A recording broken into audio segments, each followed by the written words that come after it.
তো ইয়াৰ বয়সটো একে থাকি যায়। ইয়াত মানুহ যদি 5জন আছে কোনোবা ঢুকাব পাৰে বা কোনোবা 100 বছৰ যদি হয়।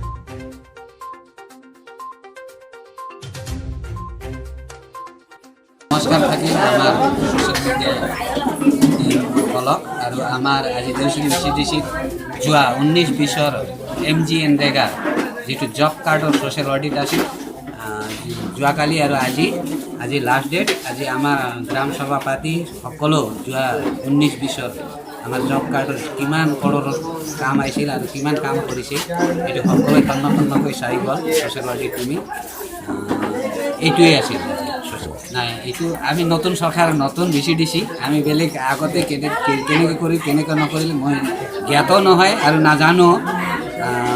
এতিয়া মোৰ টাইমত যোৱা 20 চনৰ পৰা মই চেয়াৰমেন, 21 চনৰ পৰা আজি ফাৰ্ষ্ট আমাৰ মই দেউচুৰী VCDCৰ হৈ অন্তত মোৰ যিটো অভিজ্ঞতা আছে মই একদম পাব্লিকৰ হাতেদি কাম হোৱা বিচাৰোঁ আৰু একদম ন্যায় কাৰো ওপৰত তাত দাদাগিৰি বা দম বা কোনোবা পইচা খাব এনেকুৱা নচলিব।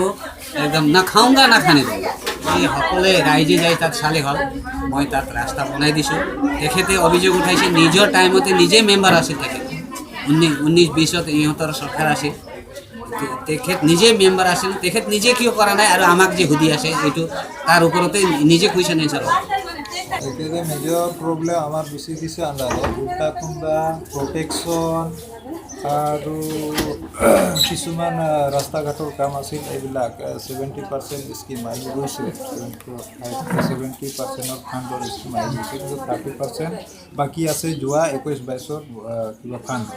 তাৰে ভিতৰত এই IBS কিছুমান প্লাছ হৈ আহিছে, আমিও ভাল পাইছোঁ, পাব্লিকসকলে ভাল পাইছে। এইবিলাক স্কিম হৈছে এৰিকানাট প্লাণ্টেশ্যন আৰু পিগাৰী চেল্টাৰ, পল্ট্ৰি চেল্টাৰ, পেটেল চিট, এইবিলাক বহুত স্কিম আহি গৈছে আমাৰ দেউচুৰী VCDCত। এইবিলাক বেলেগ IBS পোৱা নাই। যিবিলাক চেল্ফ হেল্প গ্ৰুপ হয় মেম্বাৰ হিচাপে আছে এইবিলাকে পাইছে। আৰু এতিয়া তাৰে ভিতৰত কিছুমান পাব লগা আছে, এইটো আমাৰ প্ৰচেছত চলি আছে। কাঁচা হাউচ এতিয়া 81 ঘৰ আমাৰ ৰেজিষ্ট্ৰেশ্যন হৈছে। এই নেক্সট 1 মান্থৰ ভিতৰত এইবিলাক পাছ হৈ আহিব। আৰু কিছুমান নতুন ডিমাণ্ড 22-23 এইবিলাক গ্ৰামসভাহে পাছ হৈছে, এইটোতো নেক্সটত চোৱা যাব। কিন্তু মই যিখিনি কৈ আছোঁ যোৱা 21-22 বছৰ ফাণ্ডৰ বিষয়ে, এইটো শেষ হ'লে নতুন গ্ৰামসভাৰ ইছ্যু হোৱা স্কিমবিলাক পিছত দেখা যাব।